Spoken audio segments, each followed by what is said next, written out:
Totally, you asked how barriers to participation shows up in tech. You're definitely asking the right person. One of the jobs I've had in my career was with STEM strategy, supporting marginalized young people into a sector that is inherently quite academic, quite elitist, but also crying out for talent. Let's walk through those toll gates, but this time with some receipts. Attitudinal barriers. Back in the 1960s, psychologist William Cannon and Dallas Perry, they created a personality test to identify the ideal programmer. Their result was somebody who just didn't like people, literally. That stereotype, that isolated, nerdy man, became a hiring standard. It actively pushed women out of tech, despite them being the absolute pioneers in the field. And socially minded people brushed off as not tech enough. So tech started to reward isolation and gatekeep collaboration. Technological barriers. So let's take the UK's levelling up plan.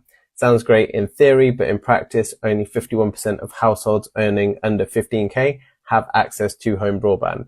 And Ofcom found that 1.5 million UK homes still don't have access to the internet at all. I remember Jeremy Corbyn before the pandemic had a policy in his manifesto about every low-income household having free internet access. And the papers called it broadband socialism. He didn't win that election. Then we had a global pandemic and those young people were unable to access online education.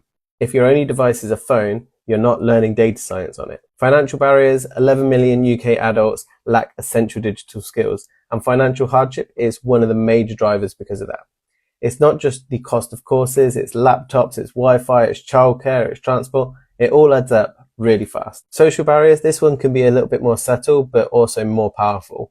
If you're from an underrepresented background and you don't have the right network, you often don't hear about opportunities that are available, let alone get referred to one of them.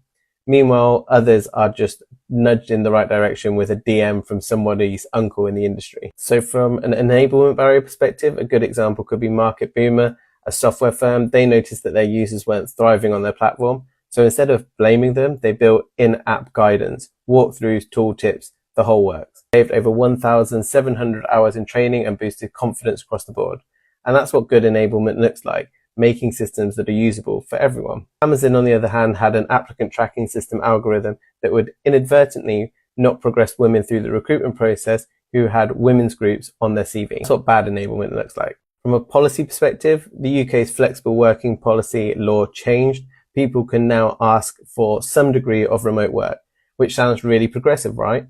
But the catch is employers don't have to say yes. So if you're a junior developer in rural Wales and you have caring responsibilities, you might be qualified, but the door is still locked to you. So no, the issue isn't often talent or human potential. It's the fact that we've designed systems where the further you are from privilege, the harder the journey becomes. And until we stop pretending that everyone's starting from the same postcode, tech's going to keep losing brilliant people before they've even got through the door. And let me be clear, it's not about lowering the bar, it's about removing the tripwires.